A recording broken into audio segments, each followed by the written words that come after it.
Welcome to B2B Sales Trends, the podcast dedicated to sales leaders in the B2B space, where we share conversations about innovative and successful sales transformations to keep you up to date on the latest trends. This podcast is brought to you by Global Performance Group. Welcome to the latest episode of the B2B Sales Trends Podcast, my lovely people. The show that brings you hacks, tips, thought leadership to the topic of B2B selling. My name is Harry Kendlbacher, and today's episode, I'm super pleased to have a fabulous expert in Brian North with us. Brian, welcome to the B2B Sales Trends Podcast. Thank you, Harry. Thanks for having me. And I wanted to say something before we get started. This morning, I listened to your podcast about 5 steps to increase win rates. And anybody who's listening to this should go listen to that podcast because your notation on key agreements is a vital and often overlooked point. And I thought that was wonderful. So I just wanted to mention that this morning. Oh, Brian, your star. I appreciate, first of all, you listening to it. And second of all, you liking it and positioning this. Thank you. This is the next 25 minutes is really about your expertise. And Brian, you are the VP of Strategic Partnership at Hearst. Maybe as a form of introduction, give us a bit of an overview about yourself, about Hearst, your current role. That will be fabulous. Yeah, absolutely. Well, once again, thanks for having me. So I've been at Hearst now for a little under a year, but my career spans about 25 years. Here at Hearst, my primary focus is on, performance and innovation within the media sales world. My goals are to try to align our local sales teams and our regional sales teams and even some national activations under sort of a unified strategic narrative. And that often is comprised of translating data and content and audience insights into value-based selling and then helping that to drive revenue, of course. And so, my short term, I think I'm on maybe month 7 or 8 now here.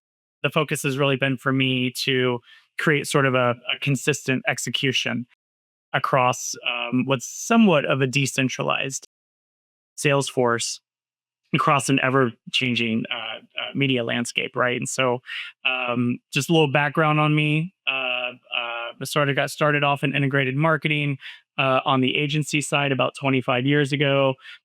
Moved in working in the print world as well as the broadcast world for over 20 years. Spent a good amount of time over the last 10 managing teams of roughly 10 to 15 sellers on local, regional, and national media activations, pretty much across all forms of media, including a lean in on digital as well. And so, what I focus on in my sort of current level is making solution-based selling a priority. I think we've if you know anything about the media world, especially the traditional media world and print and broadcast, it was a very transactional type of sell.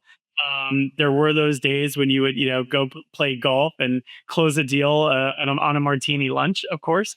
But for the better half of the last 30 years, those industries became fairly transactional. And now, given the ecosystem and what's happened, companies have reinvented and learned, a consultative approach, and I've sort of seen that full arc of the industry transformation over the past 20 years, and it's been pretty wild because it's, as you know, media is incredibly fragmented and it's a very fast-moving landscape, and it's not just the sellers that can't keep up. Sometimes it's the buyers. So that's the world that we live in now.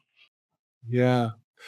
You mentioned something interesting that you're very focused on strategy and its execution, and we always hear that there is a disconnect between the two. The strategy, the actual execution, how it's executed, and especially the results that come out of it.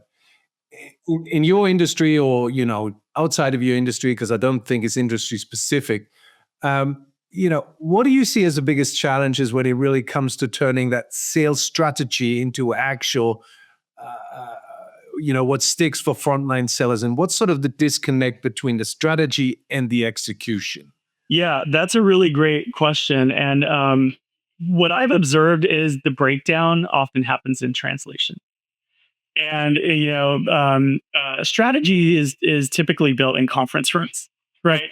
And but the sellers are live in the client meetings where the context is constantly shifting, right? And so I think that something that might sound great on a slide in a conference room or something can fall flat when it's not really actionable or tailored to the frontline realities. And those frontline realities are moving at the speed of sound.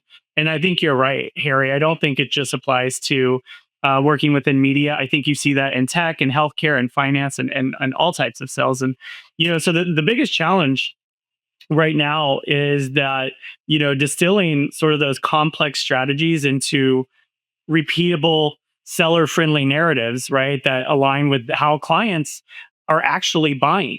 And so if there were discussions happening between do we have a misalignment between sort of HQ and corporate versus the field, right? And are we looking at those daily conversations? Are we taking input from the front lines to make sure that that's informing our strategy? Whether our strategy, in my division, I always feel like strategy is sort of an overused. It can be like an overused term. It's like, what does strategy actually mean? And for me, it's always a path forward, and it's always a path to achieve something and get to something. And what we live in a world now, we live in a very acronym jargon happy world, right? And so I think sometimes if you look at some of these like corporate strategic decks that come down, and it's just like they're too high level, they're not abstract. Sellers need to be able to apply some of these quickly, so there's an overcomplication that I think falls in a lot of the informing of how we need to go to market and what we need to focus on and what verticals we need to pull from and those things. And so, they're in the sort of two other things I think that the industry sees along strategy and execution breakdown is there's pretty inconsistent reinforcement, right? I think even the strongest strategies can die in the field because they didn't have proper enablement. The tools or resources weren't there to execute. And I'm going to take ownership of that too. Sometimes the failure falls on management coaching, and there wasn't really good, clear management coaching on helping these sellers move to where we're trying to get them to move to, whether it be with a buyer or a vertical or a product or what have you. And so, the measurement along all of those lines has to be really, really clear. And I feel like sometimes, especially in media, we measure activity and not impact. And we're more focused on call volume and appointment sets and proposals out and things like that. And so for me, there's a measurement disconnect because really we're moving in the right direction if the impact is we tapped into a vertical we didn't have before, right? Or we have a better seller incentive in place, and now we're seeing growth on a specific product that we didn't have before. And so I always try to bring it back to activity is important, yes, but also understand where the impact also plays in on that.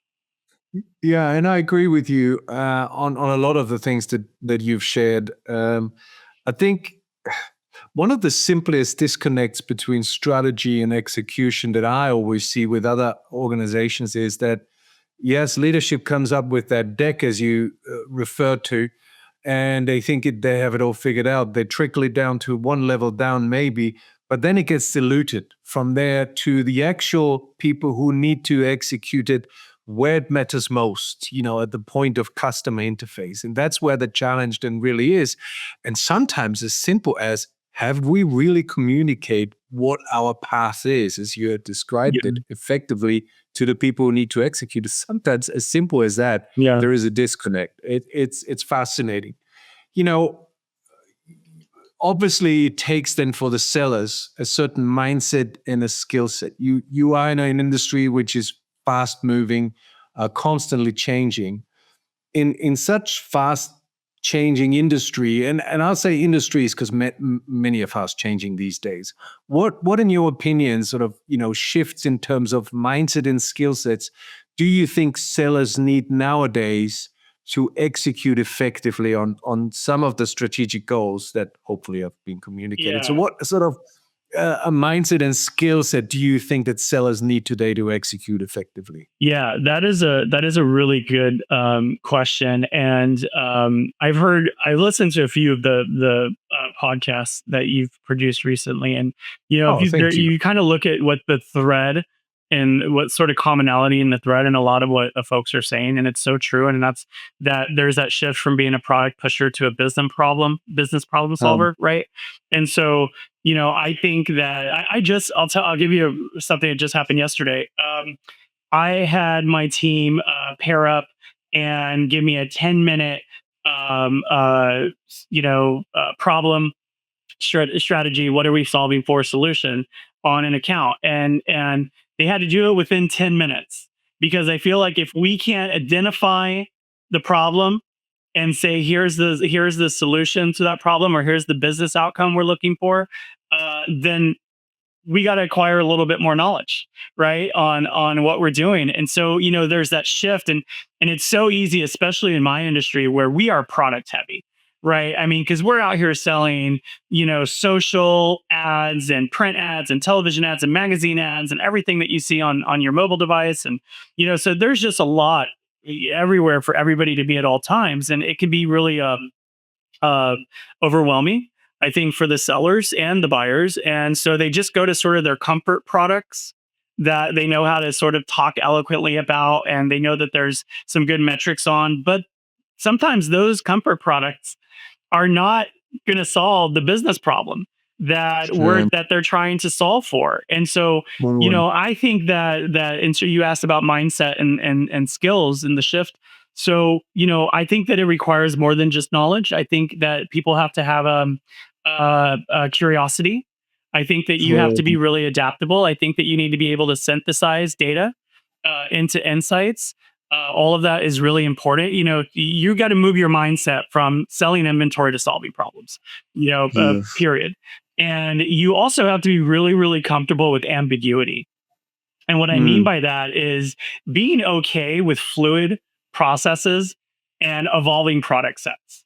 I mean, Yeah. look at where the stock market was, 3 months ago, or look where, everybody who was preaching anything around finance was calling out recessions and saying that, there's a lot of fear out there and consumer confidence was going down. And all of that has implications on advertising, has implications on our clients' bottom lines, has implications on what strategies they're going to invoke in their media plans. And so you as a consultant have to be able to be okay with that ambiguity and not being able to look down the path. You can have a vision, you can see the tunnel, you can see the air, but know that potentially that tunnel does wind, and you have to go with it, accordingly. And if you're not curious and you don't want to learn more about what a buyer is saying to you or how they see the market shifts, you're going to be really, really struggling. And there was a really good advertising consultant who lived and has passed, but he wrote some great books back in the 70s and 80s that I still read today. And one of the things that he says constantly is the lean in on storytelling, right? And I think sometimes we become so fact based, and we're talking analytics, and we don't really put that into an actionable narrative. And I tend to sometimes tell my team that if you don't have a story to share, uh, then no one's going to buy into what you're talking about. so so It is so true that I'm reading this book at the moment, the CEO Whisper, I think it's called, and it talks about how, there's so much stuff out there on storytelling, and this is how you have to storytell, and this is how.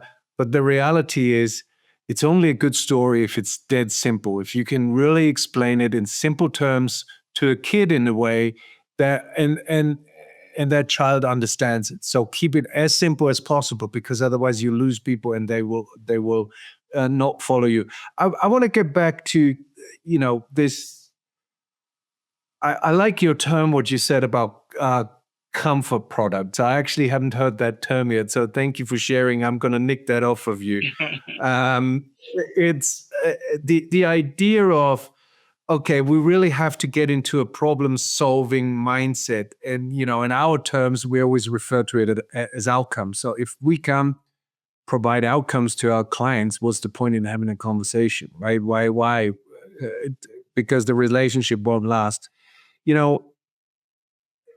There's a certain curiosity that's necessary for open problem solving and really digging deep into things.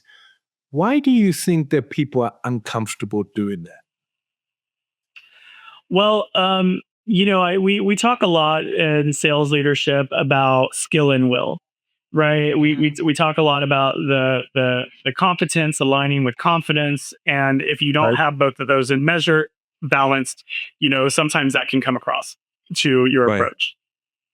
And I think that it's human nature, right, to um, go to where you most feel secure Mm, on things, right? And so, and I think that's by the way, I would challenge anybody who works within the spectrum of sales in any vertical in the globe to ask them, do you think you're at optimal skill and will level? I think that is a always teeter-totter back and forth thing that we manage, right? But it's being cognizant of it and aware of it is really the 90% of that battle. yeah. And I really like what you said. And we actually have this as one of our marketing lines for our organization. So what it takes really to effectively problem solve is you got to have courage, right? Yeah. You got to have courage to get out of your comfort zone. But what gives you that courage is what you've shared, the competence of the skills and the confidence that you are doing it well, you've practiced it, and you can execute it. The competence and the confidence together will give you the courage to do that. Yeah. It's a nice dynamic. Harry, when the best time to call on, if you're in the developmental world, when the best time to call on a new prospect is? Go ahead. 10 minutes after you have closed a deal, because your confidence is so high.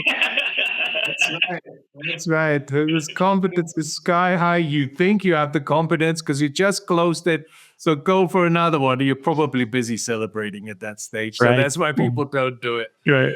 Love it. And you mentioned something that earlier, a couple of questions ago, and I noted it down, is the fact that buying has changed. What have you seen, in your industry or in your world? How has buying behavior changed, and how has that impacted, win rates, for example? Yeah. So I think that buyers are incredibly overwhelmed. Well, it's funny. Let me preface this. I think they're overwhelmed with options and underwhelmed with results. Right. And so they're I think that they can be skeptical.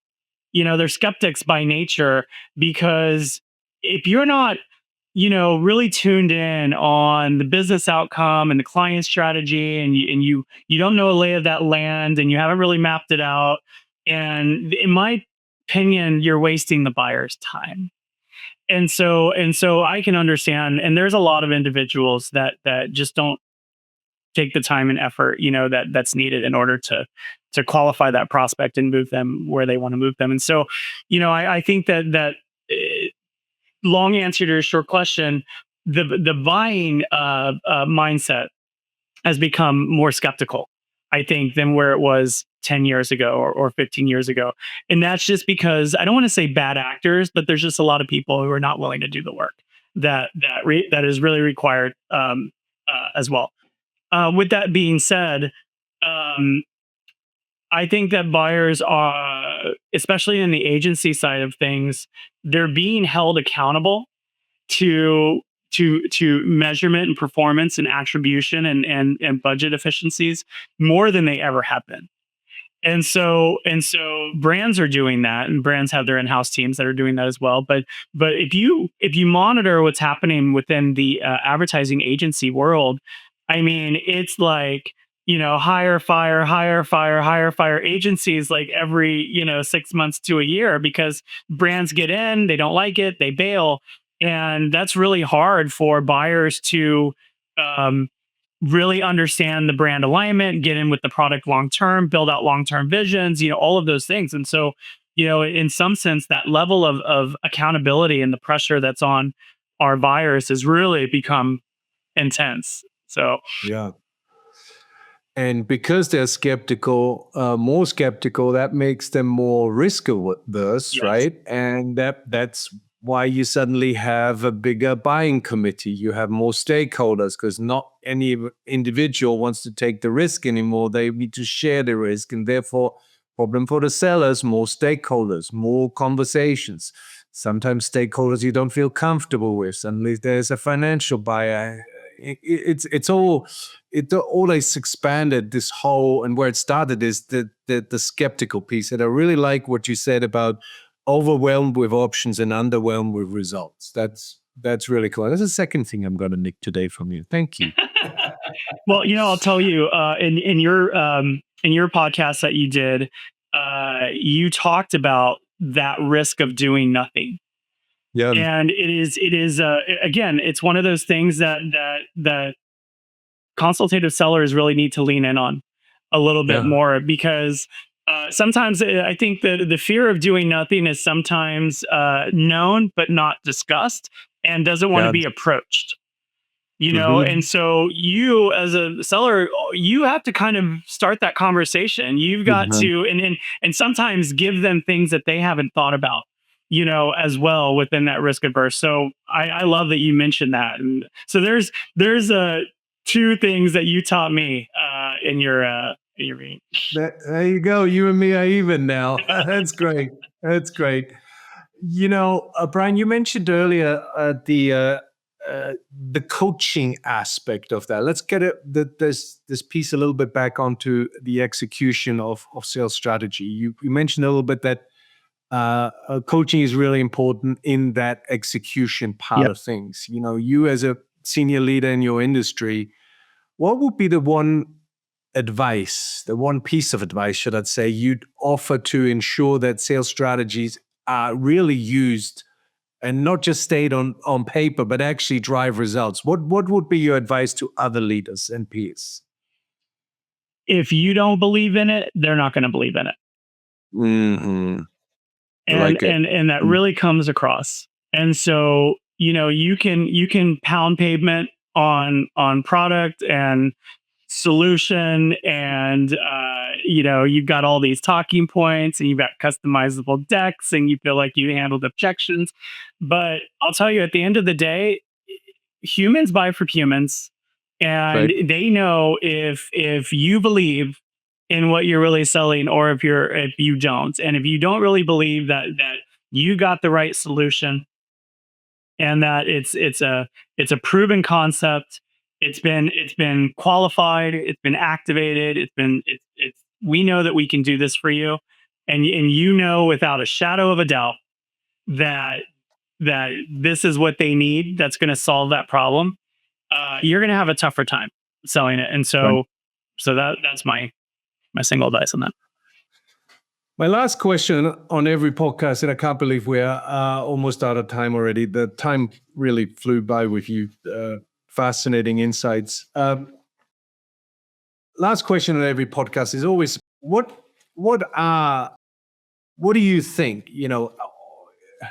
AI comes into the sales process. It's everywhere. We always talk about how important the human element still is and so forth. what do you think going forward are the top 3 skills and behaviors that elite salespeople need to stay elite and stay, on the top of their game? The top 3 skills and behaviors that you think they need. Yes. I'll rattle them off and then just double click on each one of them. Yeah. So Right. business acumen, agility, and authentic drive. And so with business acumen, I think that if you're talking to a C-level executive in our world, it would be a CMO. You need to speak the language of a CMO, Yeah. right? Right. And so if you're talking to a media planner, a junior media planner at an advertising agency, you need to speak the language of someone who works within the media spectrum at an agency. So Right. that's kind of what I mean with business acumen, Yep. and tying your solutions always to that acquisition goal. Agility, I alluded to it a little bit earlier, but you just mentioned it with, like, for example, AI and what AI is having, not just on the sales demand side of things, but on the buyer side of things. If you're not sort of pivoting and embracing constantly, you're gonna have some problems. So, I think that when new tools roll out, new platforms roll out, new data rolls out, you should sponge it without resistance, right? Right, and then figure out how it can benefit you as you approach the market. And then, authentic drive for me is what I just mentioned, and that is, you need to see selling as a craft and as a career, and that you're always looking to sharpen your skills and intrinsically motivate others. I think that sales leaders especially need to understand that they're not just there; they're there to meet quotas, yes, and targets, but you're also really there to deliver client success. And as long as you're delivering client success, you've got that authenticity in your market approach that will open up doors for renewals and whatnot. Yeah. So, Right. yeah. A nice combination of list: business acumen, agility, and authentic drive. I love it. Thank you, Brian. You've been an absolute superstar. This is an excellent episode, and I encourage everybody to listen it and share it with others. I know our listeners very, very much appreciate your insights and your thought leadership. Thank you for your time. Thank you, Harry. Really enjoyed it. My lovely people, 2 calls to action for you. Go to the B2B Sales Trends.com site. Share this with anybody you think this would be of interest to, or go to the YouTube channel, B2B Sales Trends Podcast. Subscribe, like, share. That will be extremely helpful. Until the next episode, look after yourself, look after your loved ones, and look after your B2B customers. All the best.